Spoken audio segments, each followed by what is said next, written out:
Hi everyone, you are watching Infovenue. My name is Abbas, and in this video I'm going to discuss about MBA Health and Hospital Management scope in quality department. So there are multiple opportunities after MBA Healthcare and Hospital Management, but specifically in this video I will be discussing only on quality, like what are the career opportunities in quality department in hospitals or accreditation bodies.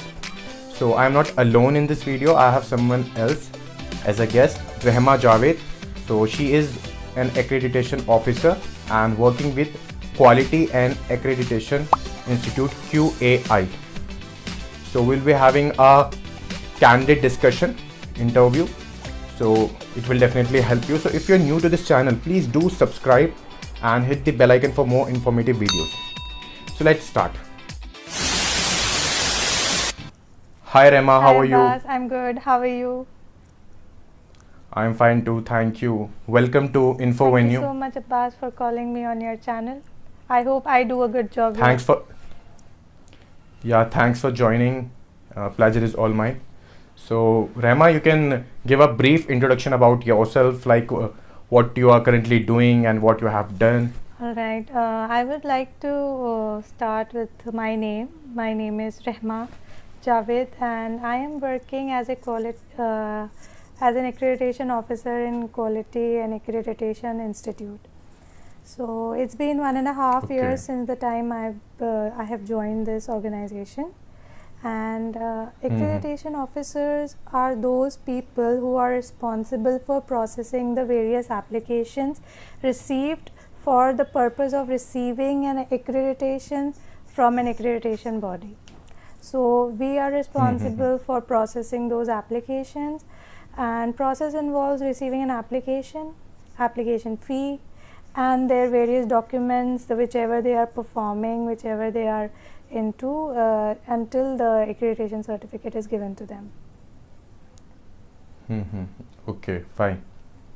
So like what you have done earlier to this, you can tell us about your education also, and how you, like after your course you came to quality, like why did you choose quality? You can I have done my graduation in life sciences. So after life sciences, every person thinks ki what should be done next. Should I go for MSc or should I just choose something different, which can directly lead me having a job. That is everybody's concern nowadays. So I opted for doing an MBA, which I never knew ever existed in this world, as healthcare management. I saw the opportunity in Jamia Hamdard, and from where I have received MBA in healthcare management. My specialization is basically in health management, not hospital management. Health management, yes. So from there, in our second year, I remember when we were doing our final dissertation.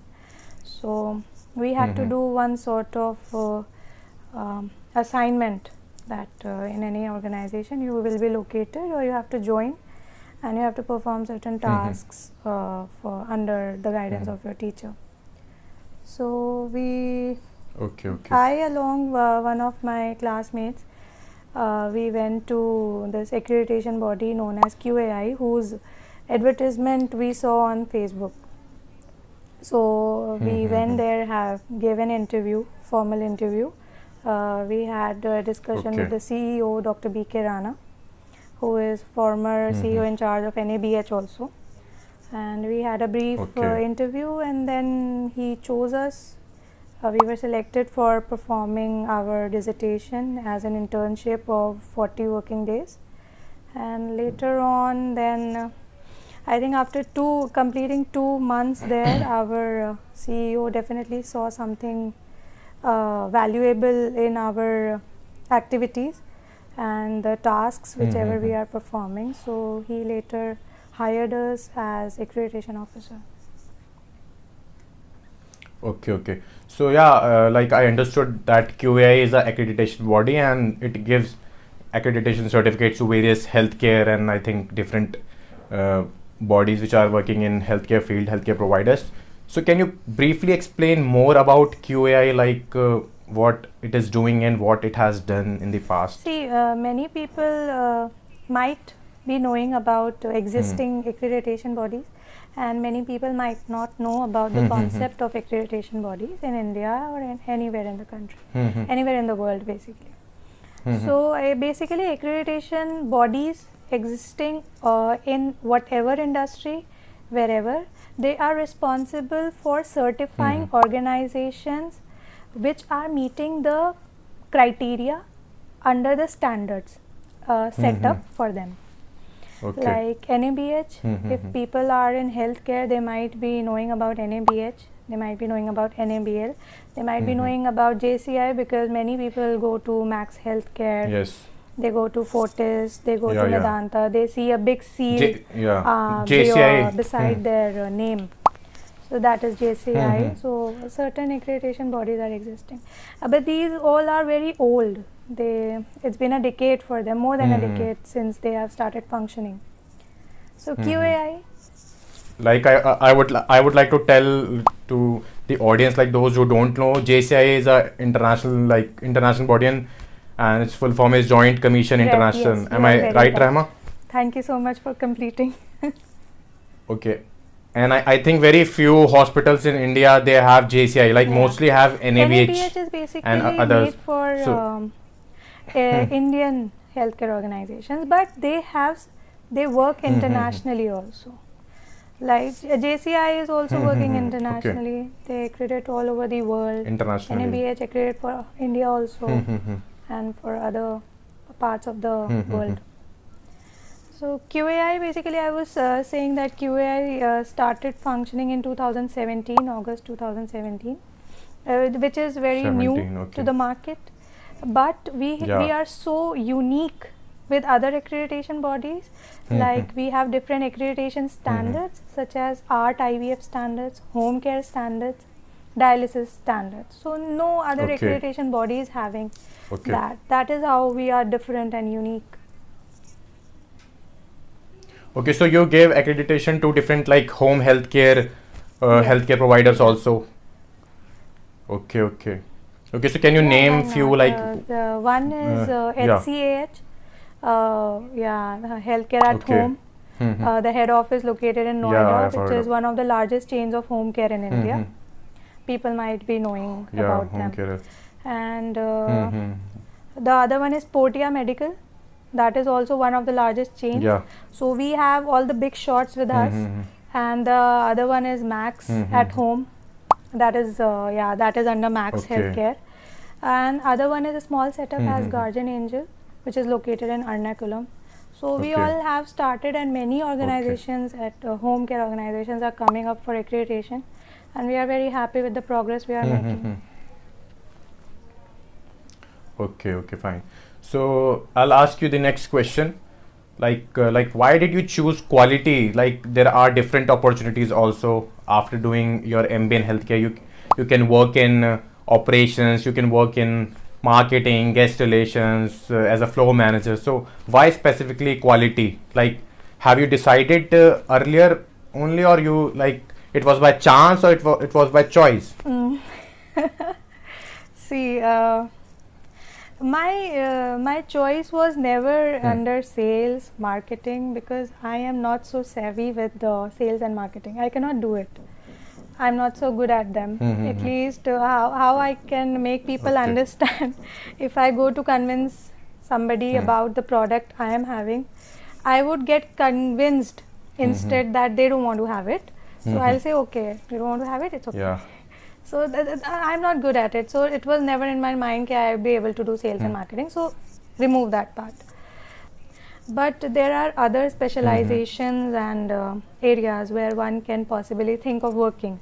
That is operations, that is definitely quality, which is high tech in any industry, and various other parts also in administration, in management, in HR, and various other things. So there are various other things. If I say there are BMW, there is housekeeping. So people choose on the basis of their interest. So my interest, I wanted to have something in, I like writing. or something. I love to play with words, so quality is something, you learn so much about legal requirements, about the organization should be based on certain standards, where you have to go through so many things which you will never know in while you are studying, which you will never know until or unless you're a very smart child during your studious period. Like you must be doing a lot of like documentation also in this role, like what you are doing right now. Implementation part, that is the best thing one can get involved into. So I had this interest also, and during our MBA days, we were like chit chatting with friends that what should be done next. We don't want to go into sales and marketing. What there is left, so that is the part. Go into quality or operations, something where you can sit and work quietly. Nobody is there to disturb you. It came like that. It was you cannot say that I wanted to work in an accreditation body. No, it was a chance. But I wanted to work into making documents, reading and understanding all the procedures and policies. Yes, then that is a choice. Yeah. Okay. So my next question to you is, like, what is the scope of MBA in healthcare and hospital management, like particularly in quality sector? Like you are working in accreditation center, so students can join in this way also, but there are other opportunities in like hospitals they can join. So like you can give a brief on like what are the scope of quality. Sure. See, you can either work as a single person, one man army, or you can work with a team or in a team. So it all depends upon the size of organization you are working in. Now the point is where you can work in quality domain. Either you can see, as per my experience, I would suggest to work in an accreditation body, because you are not just working to make quality for the healthcare organizations, but you are there how quality can be made for healthcare organizations. That is the question, how you can make it. So you will learn that part in accreditation bodies. So what has to be done in quality, that can be learned in hospitals. Okay, so Rehma, my next question to you is how much salary one can expect in quality department? So you can give a range. Fresher, not much if you are a fresher. But many people doing MBA healthcare are not fresher. They are already they stepped into business previously and then they come to do MBA. So if you're a fresher, expect around 2.5 annum per annum. So, and if you are an experienced person, it can vary from 2.6 to 3 per annum. Okay. So I would like to add one thing in this also, because so many people ask about salary, because I have already made few videos on MBA in healthcare and hospital management, and most people ask about the salary. So I would say salary, it varies from individual to individual, and it also matters. Like if you have already prior experience, then you will get more. If you are a doctor, or you have already worked somewhere, so you will get more. So I have seen this, that I'm not discouraging the non-medical graduates, but I would say medical graduates, they get little more than the non-medical graduates, but later, like with time, the non-medical graduates can grow also. So but initially the medical graduates who have done BDS or MBBS or BPT or such courses, they get little more than the non-medical graduates. So I think am I right, Rehma? That is a fact anywhere in the world. But later anyone can grow. Like even a non-medical graduate can grow more than they can one. Always grow it. See, once you are into this industry or any industry, your experience matters, nothing else. You might know better than a clinician. So you can just measure your competency with the person beside you, behind you, ahead of you. So just measure your level of competency, not theirs. Once you have the experience, when you have the knowledge, you can always grow, you can always achieve, you can always earn a lot. Plus healthcare industry is such an industry when it can never be closed. The one such example Yeah. is coronavirus 2019. Even yeah, in COVID, people were working day and night, and I have seen like many people, they have lost their jobs, but I think healthcare people are the only one, they were working Definitely. tirelessly. Like we have been So working since the yeah. lockdown, so we were never closed. So you should always be fortunate enough of having a job first of all. Gain an experience, I would say not only 1 year. 1 year is not sufficient at all nowadays. At least go for 2 years. Make remove that tag of freshers from your name, and then move ahead. You Yeah, will yeah. achieve. You will be able to manage everything very well. Okay, Rehma, so I think from my side I have already asked you all the questions, so you can give a final advice to the students who want to pursue MBA healthcare and hospital management, and if they want to make a career in quality, so you can give a final advice to them. So whoever are interested in building their careers in healthcare industry as quality managers or accreditation officers, you should make yourself brief, introduce yourself with the current affairs and everything available in the market related to healthcare. Read healthcare news, utilize your skills, make yourself updated with the policies and procedures required in an organization, working for the organization. So make use of all the resources available to you, and I hope that you will be able to make a very good quality manager if you're working in a hospital, and very good accreditation officers or any other designation available in an accreditation body. Thank you so much, Abbas, for organizing this interview with me. I hope you had a good time. Yeah, so thanks, and it was my pleasure to host you. Thank you so much, Okay. Abbas. Have a good night. Thank you. Bye. So guys, this was all about this candid interview, and I hope you would have liked this interview, and the discussion with Rehma, it must be helpful to you. So please do subscribe and hit the bell icon for more informative and educational videos. I give personalized online career counseling sessions. So if you're looking for personalized career counseling sessions, then you can book your slot. You can follow InfoVenue on different social media handles. I'm active on Instagram, so you can follow me there. So thank you and have a nice day.